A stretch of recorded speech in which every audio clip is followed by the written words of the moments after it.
আপনাদের সিরাজগঞ্জে এমনও বুড়ো চাচা আছে ৮০ বছর বয়স, মাথার টুপি, মুখের মধ্যে দাড়ি, সামনের কাতারে নামাজ পড়ে, হজ করেছে ৬ বার। আপনাদের এলাকার কোন হুজুর ওই চাচাক যে যদি বলে চাচা বাংলাদেশটা কোরআন দিয়ে চালাতে হবে, কোরআনের সংসদ কায়েম করতে হবে, ওই চাচা নামাজ পড়তে পড়তে লাফ দিয়ে উঠে বলে এই হুজুর রাজনীতি করে রে। কথা কন। তার মানে ওর কাছে নামাজ রোজা হজ যাকাত ভালো লাগে, কিন্তু জমিনে দিন কায়েমের আন্দোলন ভালো লাগে। একেবারে সোজা কথা, যার কাছে নামাজ রোজা হজ যাকাত ভালো লাগে কিন্তু জমিনে দিন কায়েমের আন্দোলন ভালো লাগে না, এরাই হলো টাটকা মুনাফিকের গোষ্ঠী। তার কারণ মুনাফিকের সর্দার ছিল আব্দুল্লাহ ইবনে উবাই। রসুলের পিছে নামাজ পড়তো, রসুলের সাথেই থাকতো, মাথার টুপি, মুখের মধ্যে দাড়ি। মুনাফিকের সর্দার কেন হলো? কারণ হলো দুইটা। ১ নম্বর নবীর নেতৃত্ব মানেনি, আর ২ নম্বর জমিনে দিন কায়েমের বিরোধিতা করেছে। তার মানে বোঝা গেল দিন কায়েমের বিরোধিতা, যে দিন কায়েমের বিরোধিতা করে এর নামাজ রোজা হজ যাকাত আল্লাহর দরবারে কবুল হবে না। সুতরাং আল্লাহর কাছে সবচাইতে প্রিয় জমিনে দিন কায়েমের আন্দোলন করা। এই জমিনে হযরতে মুসা, ঈসা, ইব্রাহিম আলাইহিস সালাম, আমি যত নবী রাসূল প্রেরণ করেছি সব নবী রাসূলের দায়িত্ব ছিল তারা যেন জমিনে দিন কায়েম করে। ওয়ালা তাতাফাররাকু ফি, তোমরাও যদি মুসলমান হও এই জমিনে দিন কায়েমের আন্দোলন করো, এই ব্যাপারে কোনো মত পার্থক্য করা যাবে না। চিৎকার করে বলেন হুকুম কার? আরো জোরে বলেন হুকুম কার? এই সিরাজগঞ্জের মুসলমান গভীর মনোযোগ। আল্লাহর কোরআন বললেন, এখানে কি কিসের কথা হয় সাইডে? এই যে দাঁড়িয়ে আছে এরা কারা? ছেলেমেয়ের বসো দেখি, যে সেখানে বসো দেখি, আমার দিকে লক্ষ্য করেন, গভীর মনোযোগ। আল্লাহর কোরআন বলেছেন আকিমুস সালাহ ওয়া আতুজ যাকাত, নামাজ কায়েম করো, যাকাত প্রদান করো।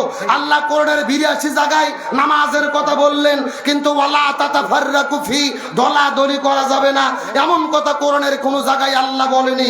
আল্লাহর কোরআন বলেছেন ওয়ালিল্লাহি আলান নাসি হিজ্জুল বাইত, যদি তোমাদের সামর্থ্য থাকে হজ করো, হজ করার ব্যাপারে ওয়ালা তাতাফাররাকু ফি, তোমরা দলাদলি করো না এমন কথা আল্লাহ কোরআনে বলেনি।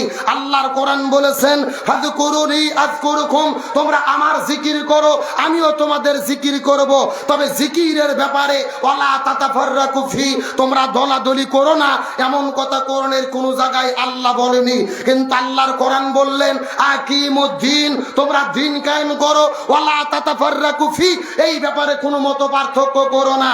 তার কারণ আল্লাহ খুব ভালো করে জানে নামাজ, রোজা, হজ, যাকাত, জিকির, তাসবিহ এইগুলো নিয়ে কোনো দলাদলি হবে না। এই জমিনে যত দলাদলি হবে দিন কায়েমের আন্দোলন নিয়ে। আল্লাহর বক্তব্য কি মেলে? সুতরাং শান্তির জন্য প্রয়োজন হলো কোরআন। সুতরাং স্বাধীনতার 54 বছর পার হয়ে গেছে, এক দল এসেছে আর এক দল চলে গেছে। আমরা পরিষ্কার করে বলি আগামীর জন্য ঘোষণা, এই বাংলার জমিনে সব দল দেখা শেষ। আগামীতে আলেমদের নেতৃত্বে কোরআনের বাংলাদেশ। ওই কোরআনের বাংলাদেশ দেখতে এই জমিন আল্লাহর কাছে সবচাইতে প্রিয়। কোরআন বিজয়ের আন্দোলন করে এই বাংলার জমিনে কোরআনকে বিজয়ী করার কাজ করার শপথ নিতে কারা কারা রাজি? দুটো হাত আল্লাহকে তুলে দেখান।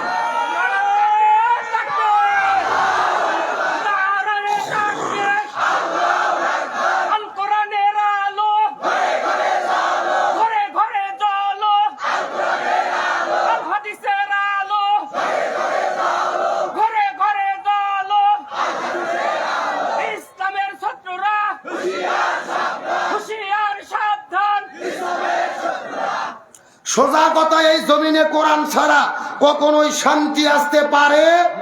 জোরে বলেন পারে? আপনাদের কি কষ্ট হচ্ছে? রাগ করতেছেন? আলোচনা যা করলাম আগামী নির্বাচন পর্যন্ত মন থাকবে? কোরআনের পক্ষে আমরা থাকবো তো ইনশাল্লাহ। আবার অনেক হয়তো মন খারাপ করলেন, হুজুর আপনি বক্তা মানুষ ওয়াজ করতে আসছেন, আবার নির্বাচনের কথা বলেন কেন? না, আপনাদের সিরাজগঞ্জের কি খবর আমি জানি না, তবে আমাদের বগুড়া জেলার কোরআনে সূরা নিসার ভেতরে 85 নম্বর আয়াতে ভোটের কথা আছে।